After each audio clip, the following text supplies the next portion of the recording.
السلام عليكم ورحمة الله وبركاته أصحابta dhammaan soo dhawaadaan leeyahay maanta waxaan ka hadli rabnaa cryptocurrency haddii horaan ugu qaanin hadda barayaan ku leeyahay cryptocurrency waa coinyaal la maalgashto waaye marka halkan ayaa laga helaa coinyaashaas marka Binance haddii abka Binance kugu jira lasoo deg haddii kugu jirna hadda arkaysaa waa abkan waaye markii Binance aa usoo gasho halkan ay imaanaysaa marka coinyaasha waa kan BNB aa jira Bitcoin aa jira Ethereum aa jira Doge aa jira Pepe aa jira Nata aa jira way fara badan yihiin marka coinyaasha Solana aa jira Shiba aa jira way fara badan yihiin fahante marka abkan haddii kugu jirin lasoo deg create macluumaadka laga baahan yahay gel informationka then you proceed waa ka soconaysaa ma fahante coinyaasha marka waxaa jira coinla la gato oo la dhaho meme coinyaashaas waxay marayaan sentyaal $1 $2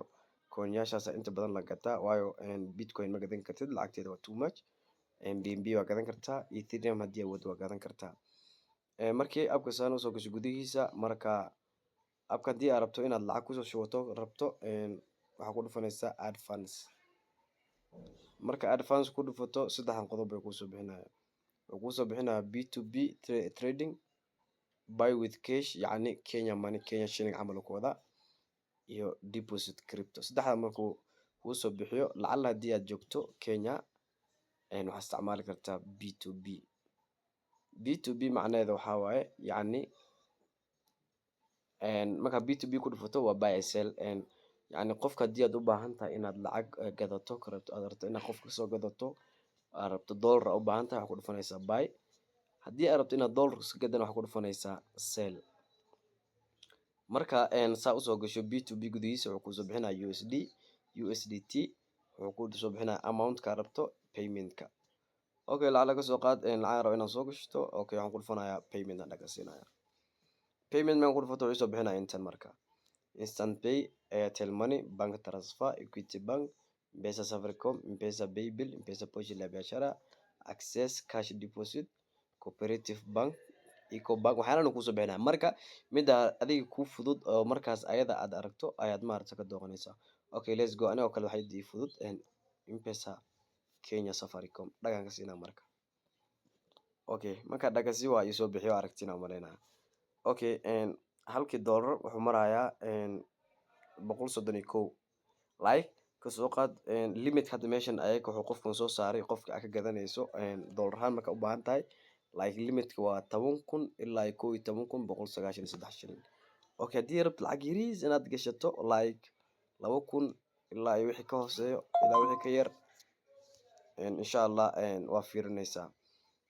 like hadda kusoo qabo kun wuxuu leeyahay 1,000 ilaa 20,000 limitkeeda ayaad maaragtay helaysaa marka maadaama 1,000 uu dhahay dhaga ka siinaysaa buy ku dhufanaysaa maadaama anaga hadda lacag nagu jirin then inta amount ku dhufanaysaa like ka soo qaad 1,000 shilin oo kaleeto 1,000 shilin wuxuu ku noqonayaa $7 iyo 61 cent ayuu ku noqonayaa waa fahanteena Soomaha proceed oo dhawadaysa marka sidaas ayuu marka qofkii ugu tagayaa adina lacagtaadi waa lagu soo gelinayaa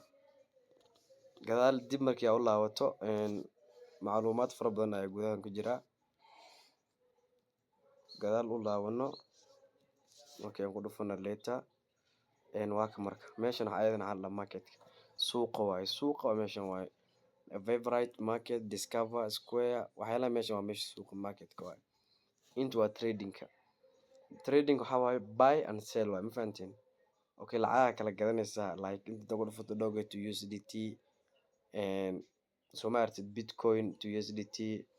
marka lacagaha maaragtay trading lagu sameynayo waa trade gareyn kartaa Magic jira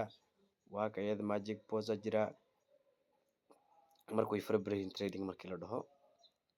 marka saan way trading waa aragtina umaleyna kuley marka insha Allah next time ayaa maaragtay halaha kalena dhamaystiri doonaa marka halahan maaragtay ayaan caawa soo duubnay marka insha Allah haddii muuqaalka soo gaaro fadlan subscribe share intaas bay sameeyeen thank you